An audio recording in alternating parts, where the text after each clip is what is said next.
Merci de votre fidélité à Trône Télévision. Mesdames et messieurs, votre télé qui émet sur la TNT depuis Kinshasa. Bienvenue à ce nouveau numéro de la rétrospective. La rétrospective qui commente et analyse l'actualité de la semaine avec un invité. Et comme vous le savez, la semaine qui s'achève a été une semaine riche en informations. Nous allons partir dans le Haut-Katanga où, à l'initiative de Monseigneur Fulgence Mouteba, les fils et filles du Haut-Katanga se sont retrouvés pour la réconciliation et l'unité. Joseph Kabila a participé à la messe dite ce dimanche en la cathédrale à Lubumbashi des Accolades avec son frère Moïse Katumbi Chapwe. Nous allons commenter donc cette actualité avec un invité, avec nous le président de la République qui s'est entretenu avec les sénateurs à la Cité de l'Union africaine à qui il a demandé des solutions pour mettre fin à la crise sécuritaire qui sévit dans l'Est de la République démocratique du Congo. Et justement, parlons de la crise sécuritaire dans l'Est de la RDC.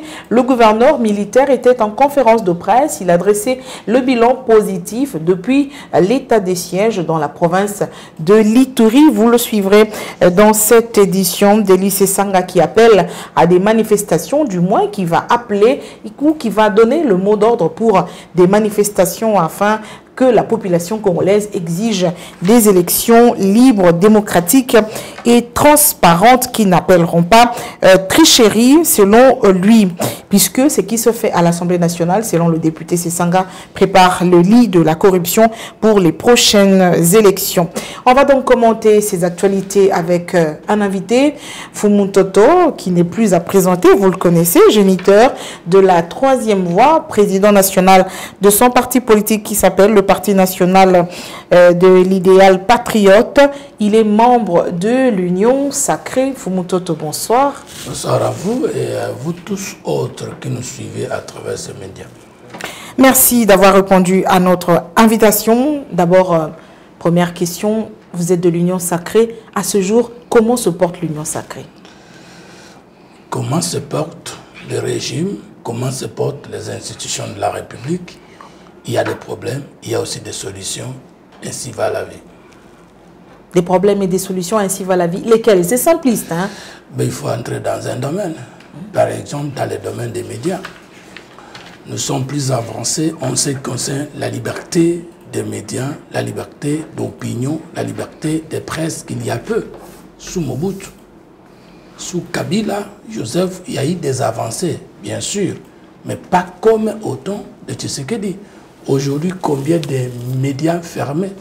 Combien de fois les signaux de l'RFI retirés? Aujourd'hui, combien de fois l'Internet fermé? Par rapport à ce domaine-là, nous sommes très avancés. Donc nous avons pérennisé les acquis de Joseph Kabila et nous avons donné plus que ce qu'il n'a pas donné. Aujourd'hui, les Congolais mangent avec l'Union sacrée. Aujourd'hui, les enfants vont à l'école dans de très bonnes conditions. Aujourd'hui, il y a la sécurité. Aujourd'hui, l'économie. Aujourd'hui. Alors maintenant, je réponds. Est-ce que les Congolais mangent? Oui et non. Les Congolais mangent, mais les Congolais n'ont pas encore mangé comme ils mangeaient ou comme ils voulaient manger. Maintenant, quel est le problème? Nous prenons l'enseignement comme vous avez dit. Au moment où nous parlons avec vous, nous venons de connaître les communiqués du ministère des Finances qui affirment que dans les tout prochains jours, dans moins d'une semaine, plus de 68 000 enseignants, nouvelles unités seront payés. Ils ne vont pas manger? C'est quoi manger? Nous avons trouvé les enseignants avec un salaire de 100 000 francs congolais, Ilunga et Mukamba Sorpan. Aujourd'hui, l'enseignant congolais touche 300 000. Il mange, il ne mange pas. Nous avons trouvé le passeport à 290 $. Aujourd'hui, le passeport à 90 $. Le Congolais mange, il ne mange pas. Tout est fonction de ce que nous entendons par manger. Je devais acheter mon passeport à 290 $. Maintenant, je l'achète à 90 $. Les 200 autres là ne me permettent pas de manger, de m'habiller par rapport à ce secteur-là. Les billets d'avion que nous avons trouvés à 350, maintenant que je peux aller à Lubumbashi à moins de 200 $. Le reste est là, les bonus là, je ne fais rien. Il est important de souligner que Tshisekedi n'est pas Dieu, il n'est pas non plus le diable. Il est important de souligner que Tshisekedi n'a pas tout fait, mais il n'est pas nécessaire de dire qu'il n'a rien fait. par rapport à ce secteur que je viens d'évoquer. Si vous prenez les actifs des banques, les dépôts bancaires, quand Tshisekedi arrive au pouvoir, c'est moins de 10 milliards. Mais maintenant, les dépôts bancaires, ça sont des données vérifiables, est à 14 milliards. Si nous voulons nous développer, et si nous avons des projets, maintenant que le dépôt bancaire est très élevé jusqu'à ce niveau-là, qu'est-ce que nous faisons? Tshisekedi a trouvé les budgets à combien? Parce que pour savoir qu'il y a lié que le peuple mange très bien, le premier miroir, c'est la loi des finances. Un accroissement budgétaire de 41%, c'est rien. Alors que Matata, à son temps, génie de la primature, avait prétendu mobiliser à 8 milliards de dollars. Ça a été revu à la baisse et jusqu'à plus que la moitié. Parce que son budget était irréaliste. Et lorsque le budget de Tshisekedi est accepté par les principes internes et internationaux, que plus de 10 milliards, c'est faisable. Et qu'aujourd'hui, avec vous, témoins, madame la journaliste, Kabila de 2001 à 2006, avant l'arrivée du Palais au pouvoir, n'a pas totalisé 1 milliard de dollars de budget. Mais Tshisekedi, avec un gouvernement de warriors de moins d'une année, les assignations seulement des régies financières des 4 derniers mois passés, c'est plus de 4 milliards de dollars. Ça, c'est international, ça, c'est reconnu, ça, c'est indiscutable. Est-ce que nous n'avons rien fait? Qui a fait ça avant nous? On va répondre tout de suite là, parce qu'il y a le boom minier. Mais est-ce que sous Mouzit, il n'y avait pas le boom minier? Sous Mouzit, il y avait le boom minier. 4 ans, il a laissé comme réserve de banque d'échange 1,5 milliard de dollars. Matata est parti, il a laissé 800 millions de dollars. Et Tshisekedi, avec un gouvernement de moins d'une année, a donné plus de 3,5 millions de dollars. Si les gens sont à la hauteur de l'analyse des questions politiques, nous reculons ou nous avançons. Pas dans tous les secteurs, dans le secteur que je viens d'évoquer. C'est pourquoi j'ai dit, il y a des problèmes, il y a aussi des réponses. Est-ce que Félix Tshisekedi a réussi à stopper l'élan de la corruption? Je ne pense pas qu'il peut. Mais je ne pense pas qu'il fait, il ne lutte pas. La différence entre le président Tshisekedi, le président Mobutu et le président Kabila, c'est que tous, ils ont décrié la tricherie, ils ont décrié la corruption, mais tous n'ont pas mené les combats, n'ont pas engagé les combats contre ces antivaleurs comme Félix Tshisekedi. Sous Kabila, il avait décrié la corruption, la concussion, la gabegie, le coulage des recettes, les clowns en cravate, mais combien étaient mis en prison? Sous Kabila, oui, il voulait développer le pays, le CNDH, avec le droit de l'homme, c'est à quel niveau? Avec des dettes, même sans siège. Sous Kabila, nous pouvons prendre l'IGF, qui a 3 missions élogieuses, prioritaires. Vous prenez le contrôle a priori, le contrôle concomitant, le contrôle a posteriori. L'IGF avait l'air crevé. L'IGF ne voyait pas sous Kabila qu'il y avait des détournements. Moi, je joue avec l'IGF, nous avons combien rentré dans la caisse de l'État? Donc, Tshisekedi fait, parce qu'il bénéficie de ce que Kabila a fait, de ce que Mobutu a fait, de ce que Moussa a fait, et il a engagé un débat, un combat, plus que tous les autres présidents contre les antivaleurs. C'est ça la vérité. Combien d'investisseurs sous Tshisekedi? Est-ce que ces voyages, ces multiples voyages, aujourd'hui, on dira qu'on est à plus de 200 voyages du président de la République à l'extérieur du pays, ont contribué, ont ramené ne serait-ce qu'un seul investisseur dans le pays? Le bénéfice de tous ces voyages, portée diplomatique. D'abord, ça fait rentrer plus que ce qu'il a dépensé pour ce voyage. Plus de 3,5 milliards de dollars. Des voyages de Tshisekedi. Ce sont des données chiffrées. 2, mais l'usine de Pepsi et l'annonce de ce que nous avons comme activité au niveau du port de Banana, c'est quoi? D'abord, le retour du pays dans les conseils des nations. La réintégration. Quand Tshisekedi arrivait, le centre d'émission des budgets, de visas européens, le centre européen d'émission de visas qu'on appelle quoi? La maison Schengen. La maison Schengen était fermée. C'était une bonne chose. Ça promettait l'entrée internationale du Congo dans les conseils des nations? Non. L'harmonisation des relations entre l'espace Schengen et européen par Tshisekedi. L'ouverture diplomatique que le président Tshisekedi a lancée après l'isolement diplomatique que Kabila avait laissé. Ce n'est pas insignifiant, ça a des fruits. Aujourd'hui, le Congo est porté par des grandes puissances. de la région et même de l'international. Donc, nous ne disons pas que Tshisekedi va tout finir. Il ne peut pas finir la corruption. Il ne peut pas, parce que nous tous, nous sommes corrompus. Il ne peut pas terminer dans 5 ans, même dans 10 ans, la corruption. Parce qu'en France, jusqu'à présent, il y a la corruption. Aux États-Unis, il y a la corruption.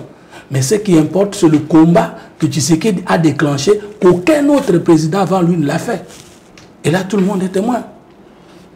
On va prendre l'actualité de la semaine pour commenter avec vous. Montoto, lundi 16 mai 2022, le vice-premier ministre, ministre de la fonction publique, Jean-Pierre Liaou, annonçait l'unification des régimes des retraites par le basculement des anciens retraités du régime octroyé l'avant 2015 vers le régime contributif porté par la SENSAP. Objectif, revoir progressivement à la hausse les petites retraites. Et puis le même lundi, Barbara Kanam, désormais ambassadrice de bonne volonté pour la promotion des actions climatiques. La cérémonie officielle de sa présentation en tant qu'ambassadrice a été faite le lundi 16 mai à Kinshasa. Suivi.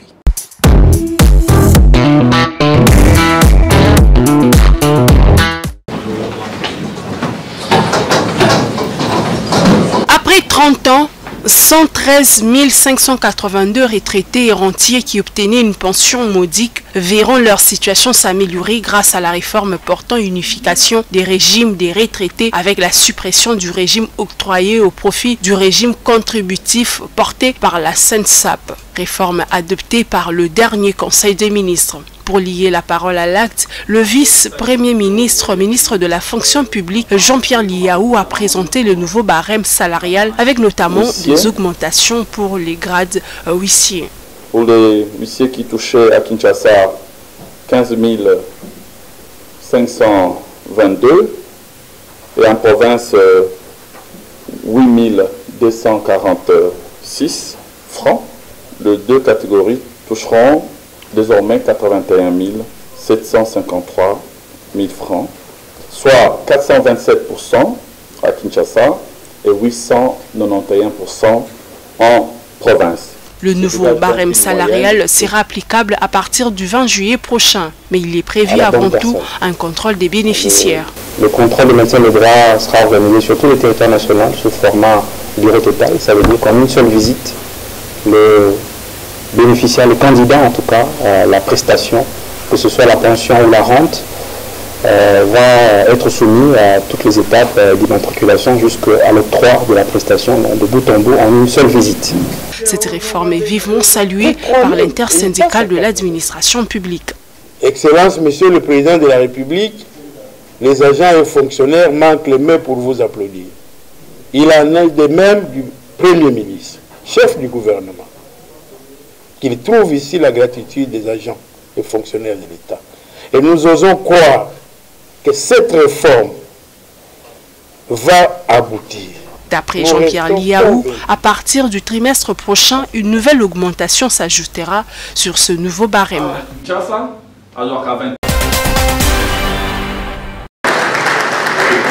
Elle s'appelle Kanam Mutunz, Barbara Kanam pour le commun mortel. Après examen de son profil et de son passif, il a plu au programme des Nations Unies de la nommer ambassadrice de bonne volonté pour la promotion des actions climatiques. Pour Dominique Sam, représentant résident du PNUD, la notoriété de l'artiste est un atout qui devra servir à vendre bien de messages de sensibilisation et de mobilisation pour des causes nobles. Prenant la parole, la diva honorée, loin de ressentir fierté, a reconnu à la place réaliser responsabilité face à ses choix portés sur elle. Vous savez que j'aime la musique, que je mène cette carrière depuis plusieurs années. Et j'ai toujours été une personne engagée. Engagée pour les questions humanitaires et notamment environnement. Me nommer en ce jour ambassadrice de bonne volonté, le fait de raviver en moi cette flamme. Cette nomination de ma humble personne est une fierté. Il faut noter qu'à travers cette nomination, l'artiste et le PNUD s'engagent à promouvoir des actions en faveur du climat. L'uniformisation des régimes de retraite, Fumutoto, le vice-premier ministre, ministre de la fonction publique, Jean-Pierre Liaou, a annoncé donc dès juillet prochain, le 20 juillet exactement, donc les anciens retraités vont passer à un nouveau régime pris en charge par la SENSAP. Ça veut dire qu'on va uniformiser les salaires pour tous les fonctionnaires de l'État pour qu'il n'y ait pas de zone salariale. 20 000 francs à Kinshasa, 20 000 francs en province, et puis la revue à la hausse de cet argent, en fait, de ce salaire des fonctionnaires, des retraités de l'État. Votre réaction? Encore là, une sagesse et un actif dans le régime de Tshisekedi, plus que tout ce qui précède. Vous savez, en sciences politiques, il y a 3 réformes, et même plus. Il y a la réforme institutionnalisée, il y a la réforme brutale, et il y a la réforme par expérience. Et là, il s'agit de la réforme par expérience, c'est-à-dire la réforme qui traite d'abord profondément, réellement, le problème du fonctionnaire, qui l'associe et lui promeut. Parce que le travail anoblit, non pas seulement pendant les heures qu'on travaille, mais aussi pendant les temps qu'on est empêché de travailler, soit par la maladie, soit par la vieillesse. Et lorsque quelqu'un qui a travaillé et qui ne travaille plus, ne se rassure plus la vie, pourquoi on devait seulement continuer à augmenter, par exemple, les salaires de ceux qui sont en contrat de travailler, sans songer à l'amélioration des conditions de vie de ceux qui sont en retraite. Cette innovation-là nous donne la joie de dire que ceux qui pensaient que nous n'avons pas un bilan à présenter au peuple congolais, ils se trompaient. Leur chance était le fait qu'il y avait, et jusqu'à présent, il y a encore un problème de communication au niveau de l'Union sacrée, il faut le reconnaître. Parce que le chef réalise beaucoup, le gouvernement réalise beaucoup, nous ne disons pas qu'il réalise tout, ça sera la démagogie, mais seulement qu'un forum de conciliation de vie, d'élaboration des éléments de langage et de planification communicationnelle pose encore problème. Mais c'est ce problème-là que nous voulons immédiatement corriger. Le problème, mais pourquoi ça devrait poser problème alors que vous avez tous les moyens pour organiser le travail? Mais parce que vous savez, beaucoup de gens ne sont pas venus autour de Tshisekedi pour l'aider à aller de l'avant. Alors il faut nettoyer la cour. Et je ne lui oblige rien, mais je pense que c'est plus que nécessité de changer les choses. Parce que, madame, si nous prenons les 3 ans de Mobutu, les 3 ans de Kabila et les 3 ans de Félix, même avec les alliés FCC-Cash, plus l'une année seule de l'Union sacrée, si nous faisons une analyse profonde, réelle, vous allez trouver que Tshisekedi peut être faible par rapport à la profondeur de l'attente du peuple congolais, mais par rapport à ce qui l'a précédé, bien sûr, c'est une révolution et non une réforme. Vous voyez, maintenant, on a un problème de communication. On avait un problème de communication. On va changer le problème de communication. Parce que traiter les problèmes du fonctionnaire jusqu'à le réveiller de sa mort pour lui dire, même là où tu as, là où tu touchais 6 000 francs, on peut aussi t'actualiser. Vous savez, on doit uniformiser les zones salariales parce que nous avons presque les mêmes problèmes. Si nous, en ville, le loyer coûte cher, l'autre dit oui, à l'intérieur, le loyer ne coûte pas cher. Mais le savon que vous utilisez ici, les sacs de ciment que vous achetez ici, à 10 $, là, ça tente 40. Ce que les gens ne comprennent pas, parce qu'il y a beaucoup de gens qui ne voyagent pas à l'intérieur. Il y a beaucoup de Congolais qui ne jurent que par de voyage à l'étranger et surtout aux pays développés. Mais nous qui sommes non seulement des villageois de Kinshasa, mais aussi des provinces, nous savons qu'il faut uniformiser pour que chacun de nous puissions être à la hauteur de sentir les mêmes douleurs et les mêmes solutions. Donc c'est la sagesse, je dis à mon ex-ami, le vice-premier ministre Jean-Pierre Liaou, merci parce que vous l'appelez ex-ami. Ah, d'accord. Voilà, il est devenu plus que ce que je suis, et donc je lui dois les éloges.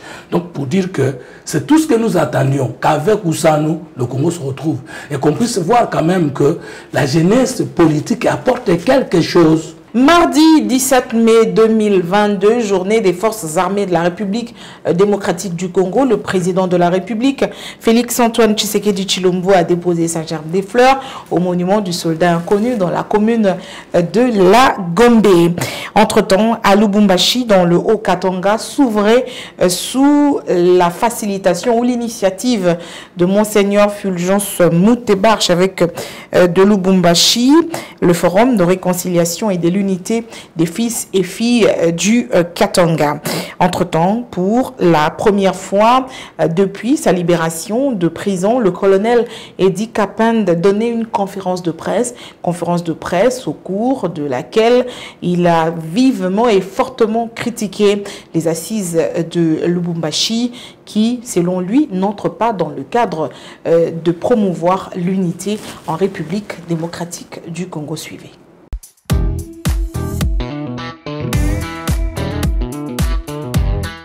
Nous ne sommes que chers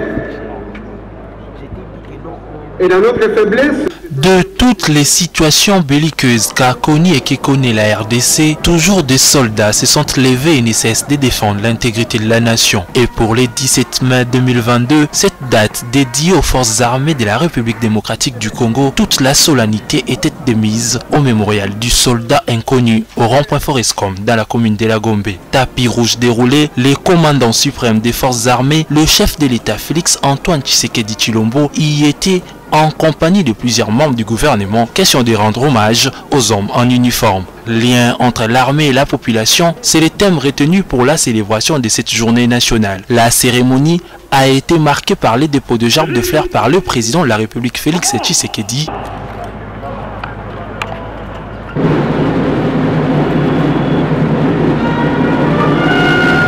Une image qui a également marqué la fin de la célébration qui s'est poursuivie à la base militaire des FARDC située au camp Dolo. Sur place, le chef d'état-major des FARDC a procédé au lancement de 3 journées portes ouvertes organisées dans le but de rapprocher la population des éléments en uniforme et encourager l'enrôlement au sein de l'armée nationale. Sous le haut patronage du président de la République, chef de l'État et commandant suprême des forces armées de la République démocratique du Congo, le ministre de la Défense nationale a lancé cette journée afin d'affermir les liens armée-nation, car l'armée étant une émanation de la population, celle-ci doit s'approprier son outil de défense et soutenir dans ses actions en vue d'une efficacité tant escomptée. Tout s'est clôturé par la démonstration des forces aériennes congolaises, comme pour signifier les FARDC toujours fortes, Bendele et Koyate.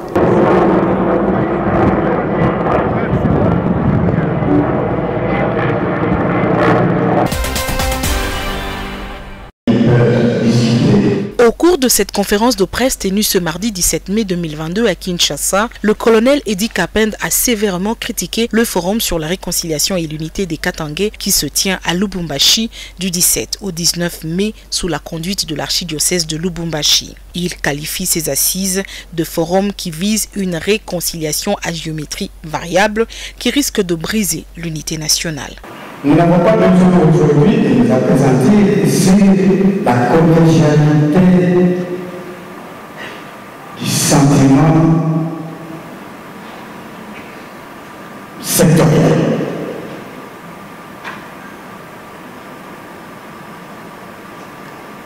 C'est le message que j'ai envoyé. J'aurais souhaité que ces forums qui se tient dans l'ancien Katanga en ces jours,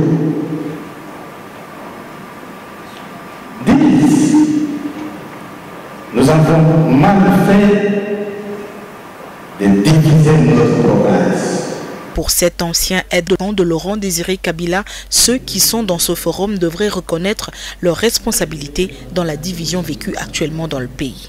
Le colonel Edi Kapend estime plutôt qu'il faut réfléchir sur des stratégies pour en finir avec la guerre à l'est du pays et combattre toute espèce de ségrégation.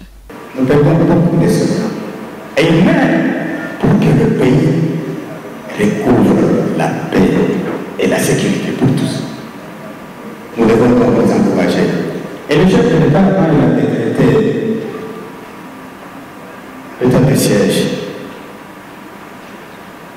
à mon avis, la population devait totalement adhérer. Je suis d'avis que nous devons, nous tous, civils et militaires, parce que à l'époque, j'ai l'impression qu'ici au Congo, nous sommes restés avec la notion de guerre comme étant essentiellement militaire. La question de guerre a cessé d'être essentiellement militaire. Elle est aussi civile. Pour lui, la réconciliation doit être une réconciliation entre les politiciens et le peuple, ce peuple qui a faim, et non de la manipulation de certains politiciens. L'initiative du Forum pour la paix et la réconciliation des Katangais est interprétée différemment par le Louchois. Nous avons véhiculé notre caméra dans la ville de Lubumbashi, dans la province du Haut-Katanga ce jeudi. Si les uns saluent cette initiative qui tente à réconcilier les filles et fils du Grand Katanga, les autres estiment qu'il s'agit des intérêts politiques. Oui, moi je salue en tout cas l'initiative de son excellence monsieur l'archevêque Fulgence Mouteba. Ce forum est très important pour tous les Katangais parce que ça va nous remettre à l'unité. Vous savez, un peuple est fort et puissant dans la mesure où il est dans l'unité. Vous avez autrefois, il y a eu des bruits qui se disent moi je suis de tel, moi je suis de tel. Au fond du cœur, nous sommes un ici au Katanga. C'est depuis si longtemps, ça date de longtemps, de nos aïeux. Les Katanga étaient toujours unis. Pour le développement de ces Katanga, il faut qu'ils se réunissent. Je ne sais sur quel sujet pour demander la réconciliation aujourd'hui. De quoi les Katangais se sont disputés pour qu'on cherche la réconciliation aujourd'hui. Parce que dans le nous avons fait avec Kabila presque 20 ans, Kabila était au pouvoir ici. Il n'y avait pas de conflit.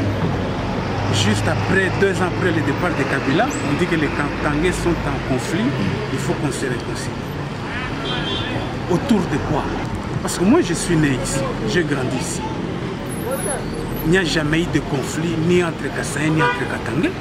Ça c'est un faux débat, c'est un faux débat. Et c'est une seule aventure des politiciens qui veut tout simplement salir l'image de Tshisekedi.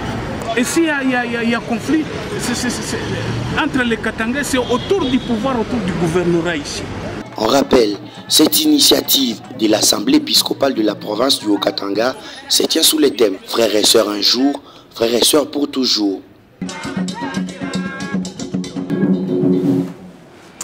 Alors, Fomontoto, on a suivi le président de la République aller s'incliner au mémorial du soldat inconnu dans le cadre de la célébration des forces armées de la RDC sous le signe cette année de le lien entre l'armée et la police, l'armée et la population. Est-ce que vous êtes convaincu qu'aujourd'hui, entre l'armée et la population congolaise, les relations sont au beau fixe? Est-ce que la population a suffisamment confiance en l'armée? Je m'incline moi aussi au mémorial du soldat inconnu. Mais je me lève en tant que penseur libre et je donne mon point de vue comme pintade dont les hautes herbes ne pourront jamais, peuvent étouffer le corps mais jamais la voix.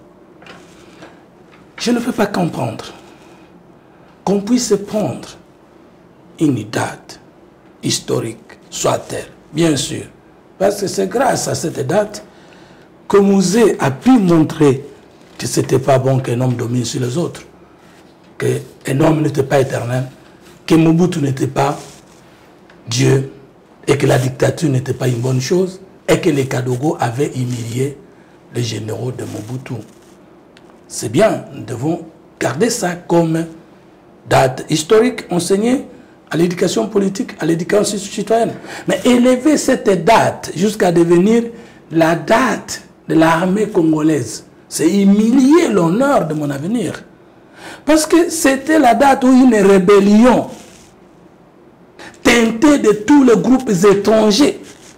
Une rébellion de haute trahison. Parce qu'en fait, en droit international public, une rébellion a un statut international reconnu. Ça veut dire que, au nom du principe du droit du peuple à disposer d'eux-mêmes, une fraction du peuple peut se servir d'un pays limitrophe pour attaquer le régime de chez eux s'ils ne trouvent pas que démocratiquement, pour une raison ou une autre, le pouvoir ne respecte pas les déshydratants du peuple.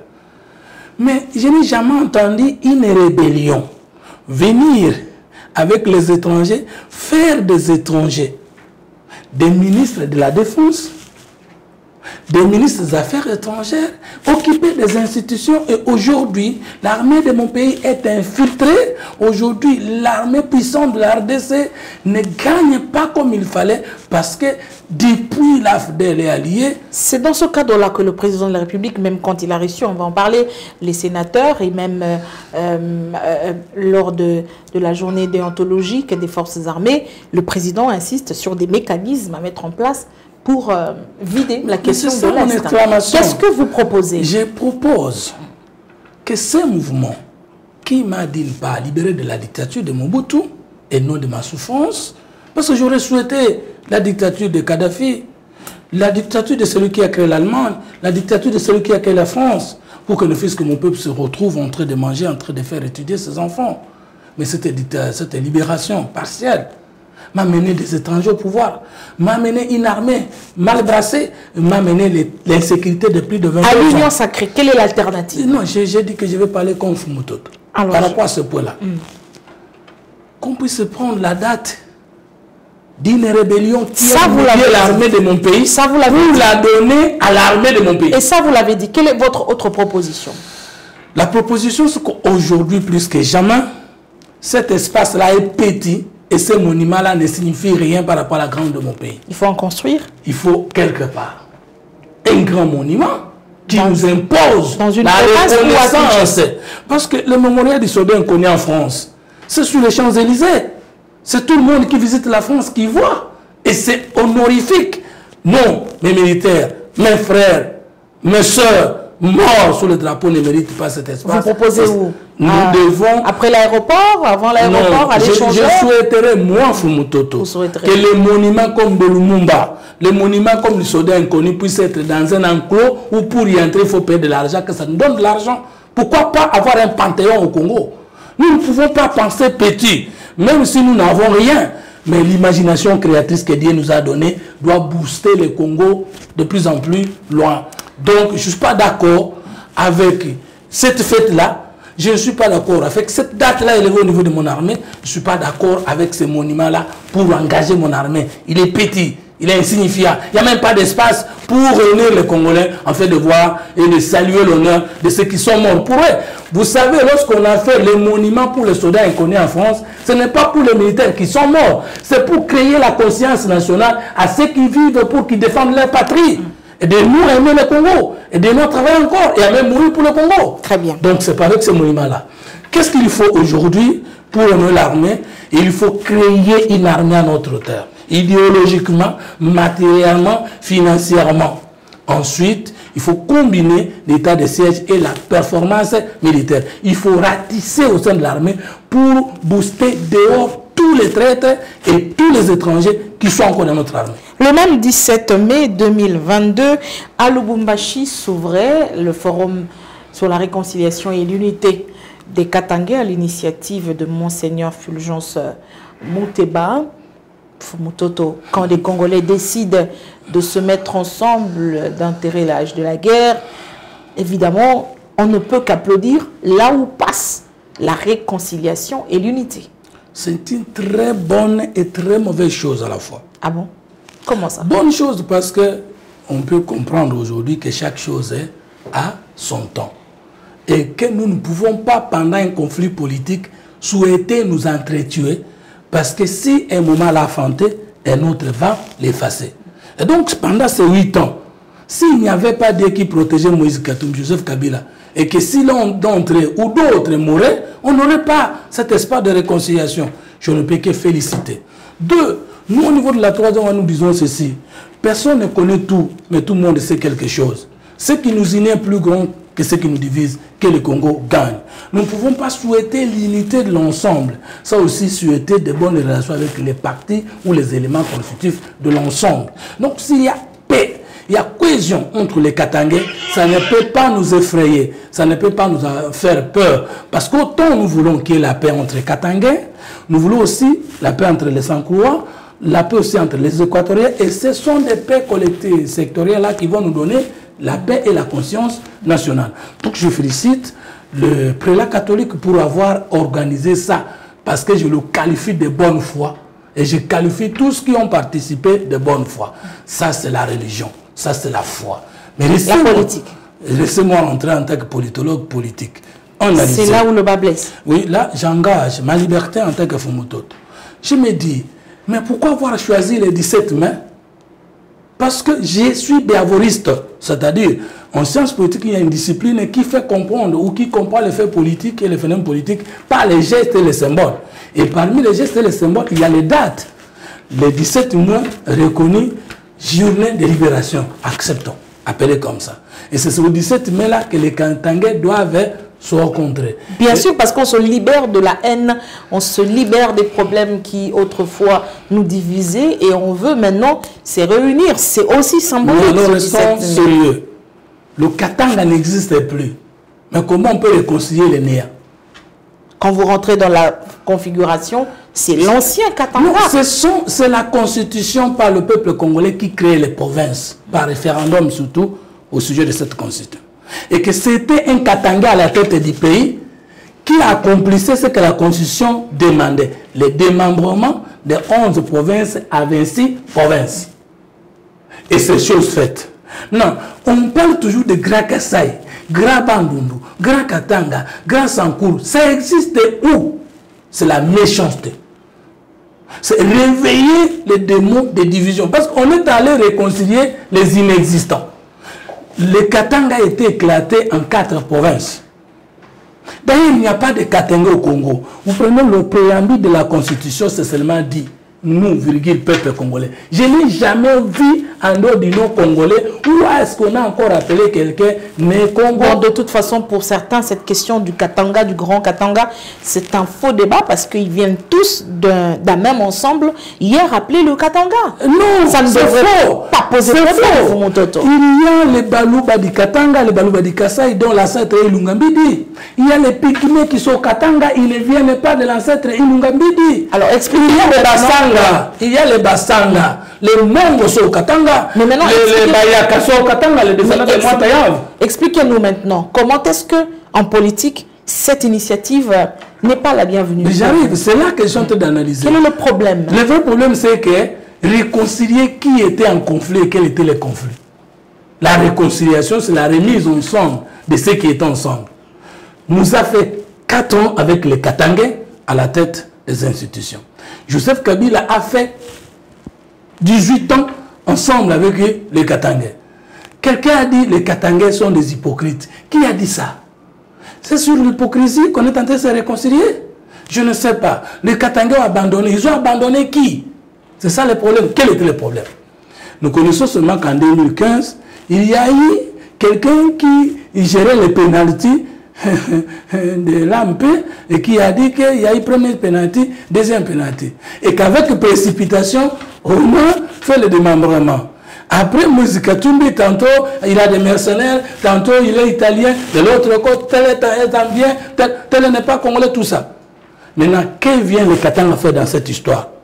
La constitution de la République dispose que nous devons réaffirmer alinéa 3 de notre préambule, notre volonté de bâtir une véritable démocratie politique, c'est-à-dire la conciliation des idéologies, les partis de la gauche, les partis de la droite, les partis du centre, la troisième voie, c'est possible. Véritable démocratie économique, on devait dire, il y a des couches de population katangaises qui sont encore dans la souffrance. Comment faire pour créer des blocs afin que les richesses du Katanga, tout en bénéficiant à tous les Congolais, bénéficient aussi aux Congolais du Katanga. Là, c'est réaliste, culturel. Il y a les Bantous, il y a les Pygmées, il y a les Bamongo, il y a les Bapélé, il y a le Bayaka, qui forment, beaucoup de peuples forment l'espace katangais. est-ce qu'on peut rapprocher les valeurs culturelles pour que nous puissions vivre ensemble? On peut comprendre qu'il s'agit de réconciliation de Katanga. Comment voulez-vous supprimer les populations qui existent autour d'un conflit entre 2 individus, 3 individus? Si le conflit oppose Joseph Kabila et Moïse Katumbi, comme c'est le cas, qu'on dise réconciliation entre Moïse Katumbi et Joseph Kabila et leurs acolytes, c'est normal. Mais dire réconciliation des Katangais, mais qui sont Katangais? Où sont-ils? Où est-ce que nous avons vu des thématiques qui concernent toutes les couches sociales du Katanga? Pourquoi toujours oublier les faux pommes du Congo pour traiter les faux pommes du Congo? Je peux vous dire, madame, qu'au Congo, ceux qui ne savent pas, découvrent pas mon intervention, que toutes les 4 provinces de l'ancien Katanga sont les provinces les plus modernes du Congo. Qui peut me contredire? Si eux qui ont joui de 18 ans de Kabila et de 4 ans de Mouzé et qui ont gagné plus que nous autres, je ne nie pas que Kabila aussi a fait des choses dans d'autres provinces. Mais dire que le Kabila n'a pas servi les Katangais, dire que Mouzé n'a pas servi les Katangais, c'est qu'on n'a jamais visité Katanga lorsqu'il était dans sa configuration. Si aujourd'hui vous allez au Lualaba, si aujourd'hui vous allez Lomami, mais alors Tanganyika. Allez Tanganyika, vous faites le contraire en comparant les Bandundu, les Sankuru, quand vous êtes à Lumbashi, ce n'est pas différent de quelqu'un qui est dans un coin de Maroc. Mais le Bandundu, si dans vous parlez de Lumbashi, ce n'est pas différent de quelqu'un qui est dans Bandundu. Ce n'est pas la personne de Kabila qui est allée construire dans le Katanga. Le Bandundu a aussi été servi, président de l'Assemblée nationale. Il y a eu plusieurs membres du gouvernement du Bandundu. Et si eux n'ont pas préféré construire chez eux, voilà, comme on le dit, je pose la question. Hein, à qui la faute? Si vous dites réconciliation des Katangais, vous avez raison. J'étais là-bas moi-même, je vis. Quand Moïse était encore gouverneur, même les Makal étaient contrôlés. Tout était au profit de Moïse. Quand Moïse était gouverneur, l'argent décentralisé arrivé en province, il ne rétrocédait pas aux entités territoriales décentralisées en dehors de la province. Est-ce que Moïse a géré les Katanga pour les Katangais? Est-ce que Joseph Kabila a géré les Katanga pour les Katangais? Et quand je dis Katangais là, c'est-à-dire les petits peuples. Parce que le grand, les ministres se sont retrouvés. Mais madame, si vous dites que vous voulez réconcilier les Katangais, mais les gens des Bandundu qui ont quitté Bandundu et qui ont travaillé pour les Katanga plus que chez eux, vous allez les mettre où? La Constitution condamne le régionalisme. La Constitution condamne le clanisme. La Constitution condamne le tribalisme. Maintenant qu'au lieu de consolider l'unité nationale qui est à mal de positionnement, nous sommes en train de renforcer les Gras Kasaï, les Gras Bandundu, nous sommes des sécessionnistes. N'oubliez pas qu'il y a eu la sécession katangaise, que ces démons ne sont pas morts. Il y a une autre analyse. Des gens qui pensent que le pouvoir de Joseph Kabila et de Mouzé était le pouvoir katangais, et que celui que Félix exerce n'est pas le pouvoir électoral, non plus le pouvoir du peuple congolais. Les Katangais ont perdu leur pouvoir. Maintenant, les Katangais doivent se réunir pour récupérer leur pouvoir. Maintenant, si les Katangais sont les propriétaires du pouvoir national d'État, que devient le peuple congolais qui est le chef du pouvoir dans la démocratie? Nous voulons bien que ça change partout. Nous voulons bien l'unité partout. Mais aujourd'hui, les Katanga ou les Katangais, si on peut considérer comme ça, ne sont pas absents aux institutions. Qui est le premier ministre actuel dans le gouvernement de Waliro? Où est-ce que les Katanga étaient une fois absents dans les institutions? Ne créons pas ce qui n'existe pas, alors qu'il y a lieu de créer des solutions aux problèmes de notre peuple. N'inventons pas la roue alors qu'elle tourne. Non, le Katanga n'existe pas, les Katangais non plus n'existent pas. On va prendre... Oui, je disais, n'existe plus. On va prendre la journée de mercredi 18 mai 2022. Le gouverneur militaire de l'Ituri donnait une conférence de presse dans un briefing co-animé avec le porte-parole du gouvernement Patrick Mouyaya. Au cours de cette conférence de presse, le gouverneur militaire, le général Luboya, donnait donc les avantages de l'état des sièges avec un bilan positif jusque-là, même si il y a encore beaucoup qui reste à faire. Il donc fustigeait les propos de certains qui pensent que l'état des sièges est un échec, et même il répondait directement au docteur Denis Mukwege qui qualifiait l'état des sièges d'un échec. Vous avez également suivi sur notre antenne la conférence de presse de la mission des Nations Unies pour la stabilisation de la République démocratique du Congo.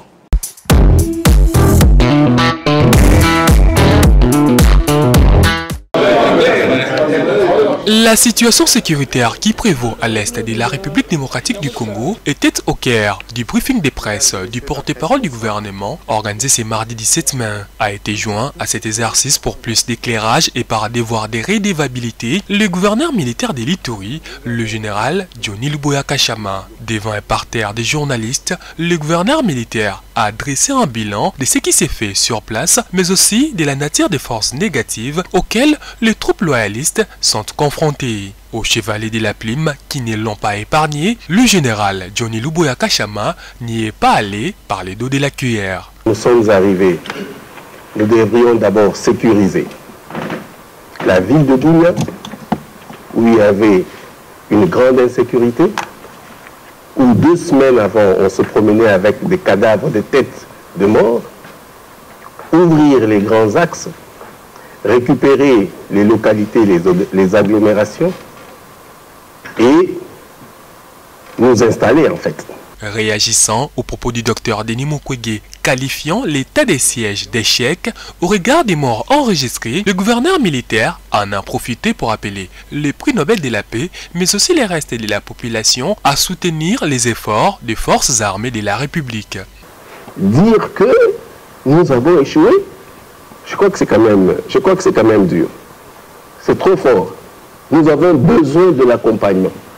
Et si le docteur Mukwege pouvait m'entendre, il n'a pas une autre armée que celle que nous avons. Nous, les militaires, nous l'aimons beaucoup. Nous, les militaires, nous l'admirons. Mais nous, les militaires, nous lui demandons aussi de nous accompagner. S'agissant des retraits annoncés de l'armée ougandaise des opérations conjointes menées sur le sol congolais, le porte-parole du gouvernement a tenu à relativiser. Pour l'instant, il est prématuré de dire si les choses se feront de cette manière-là, parce qu'il y a, à mon avis, les processus qui veulent que les états-majors se réunissent, qui veulent que les états-majors fassent rapport au commandant suprême et que ceux-là, à leur niveau, décident, parce que c'est finalement eux qui décident de l'engagement de l'armée exactement comme il a dit dans son deuxième tweet. Pour rappel, le chef de l'armée ougandaise, le général Mozi Kainerugaba, avait annoncé le 17 mai dernier les retraits de ces éléments de l'Est de la République démocratique du Congo. Une décision justifiée selon lui par l'accord signé entre la RDC et l'Ouganda qui prévoyait les opérations communes d'une durée de 6 mois dans un premier temps.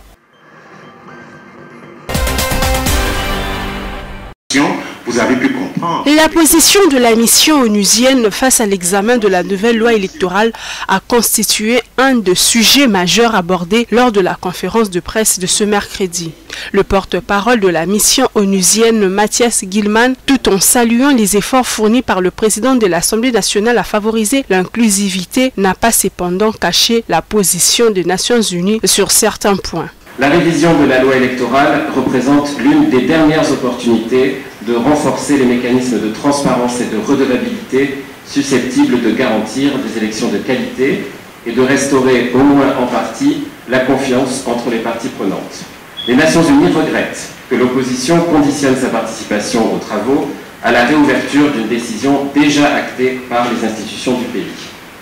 De même, elle regrette les tensions politiques et sécuritaires que ces désaccords suscitent et rappelle la nécessité d'observer un maintien de l'ordre respectueux des droits et libertés fondamentaux. Au chapitre sécuritaire, s'agissant du départ des troupes ougandaises sur le sol congolais, la MONUSCO a donné sa lecture.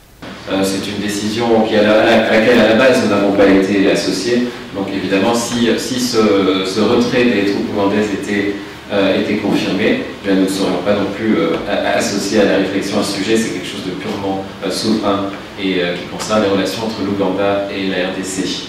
Concernant les manifestations déroulées le week-end dernier à Mambasa, dans la province de l'Ituri, exigeant le départ des casques bleus, la MONUSCO a fait savoir qu'elle ne s'est pas retirée et continue ses opérations contre les ADF.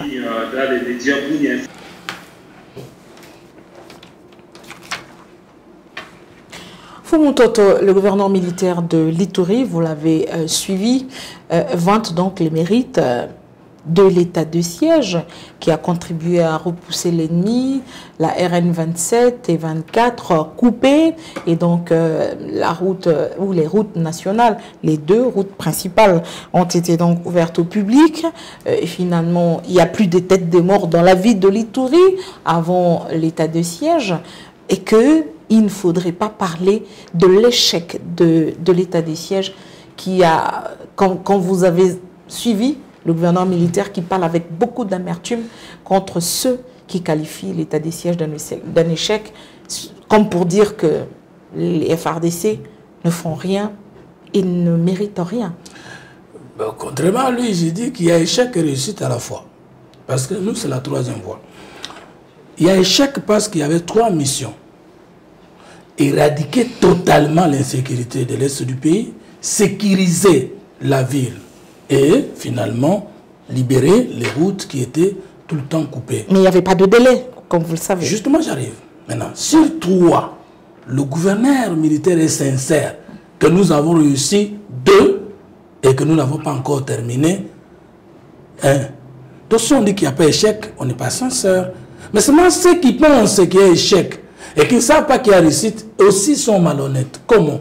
Si j'ai 80% de réussite en 3e cycle en sciences politiques, ça se fait que j'ai réussi. Mais il y a des cours où je n'aurais pas réussi et j'ai échec. Quand j'ai 65%, ça veut dire que j'ai dépassé la moyenne. Je passe des classes, mais je n'aurais pas réussi dans tous les cours. Maintenant, pourquoi ceux qui sont opposés à notre régime n'ont pas le courage aussi de reconnaître ce que nous avons déjà bien fait? Oui, dire que Tshisekedi a des faiblesses, ce n'est pas méchant, parce que nous ne sommes pas parfaits. Mais continuer à dire que des faiblesses, ça aussi citer des performances, c'est apolitique, ce n'est pas politique. Vous avez vu les débats contradictoires en France. Est-ce que nous n'étions pas en train d'assister au sens réel de l'essence de la politique où les 2 candidats restant en liste de l'élection présidentielle cheminant ensemble sur certains points de vue et se séparer ailleurs? Lorsqu'il y a insécurité en France, lorsque les terroristes frappent la France, est-ce que vous avez jamais vu les opposants et les pouvoirs divisés ici la mort de leurs frères? Non. Chez nous, ce qu'on ne comprend pas, il y a des gens qui sont devenus des spécialistes de la négation de l'état de siège, des opposants de l'état de siège. Mais je voudrais partager avec ceux qui nous suivent cette réflexion. L'état de siège est-elle sa proclamation, sa déclaration, s'il vous plaît, est-il constitutionnel? Oui. Et quand est-ce que le chef de l'État proclame l'état de siège? C'est lorsque le pays est dans une insécurité. Est-ce qu'il y a l'insécurité à l'est du pays? Oui. Est-ce que l'insécurité à l'est du pays est créée par Tshisekedi? Non. Est-ce que l'insécurité devait rester comme ça sans être combattue? Non. Mais Tshisekedi a la mission de finir la guerre de l'Est. On sait toujours lorsqu'on commence la guerre, mais on ne sait pas lorsqu'on la finit. Tout en état d'accord, j'ai évoqué les 3 réformes ici, institutionnelles, brutales, expérience. Mais madame, la guerre là, pas la guerre, l'insécurité à l'Est là a coûté combien d'années? C'est depuis Mobutu, Joseph Kabila, Moussa Laurent Désiré Kabila. Et Tshisekedi n'a à peine qu'une année de maîtrise, pas une année, une année seulement. Parce que quand Tshisekedi était avec la coalition FCC Cash, ce n'est pas Tshisekedi seul qui avait la politique de la douane à l'est du pays. Maintenant, la question que je pose à ceux qui nous suivent aujourd'hui, entre l'état de siège, avant l'état de siège et après l'état de siège, où est-ce que les Congolais mouraient beaucoup? Les Congolais mouraient beaucoup avant l'état de siège. Aujourd'hui, avant l'état de siège et après l'état de siège, où est-ce que nous avons récupéré beaucoup de localités, même jusqu'à 2 jours passés? C'est après l'état de siège. Mais maintenant, raisonnons autrement. Et si l'état de siège ne donnait pas des avancées significatives et qu'on nous tuait plus qu'avant l'état de siège, est-ce que c'est l'état de siège qui tue les gens? Qui tuerait les Congolais? L'état de siège est une arme contre les ennemis et les tueurs de la République. Et les tueurs, ils disent, avant l'état de siège, mais le coup, il y a un montre l'état de siège, où serait la place de la responsabilité de Tshisekedi? Au contraire, si Tshisekedi ne déclenchait pas l'état de siège, il serait complice. Maintenant, l'état de siège peut durer 2 ans, 12 ans. Est-ce que c'est contre les Congolais? Est-ce qu'un militaire congolais peut venir tirer sur un paisible congolais? Est-ce que le président de la République, le ministre de l'Intérieur, le ministre de la Défense, les services de renseignement peuvent aller tuer des paisibles citoyens?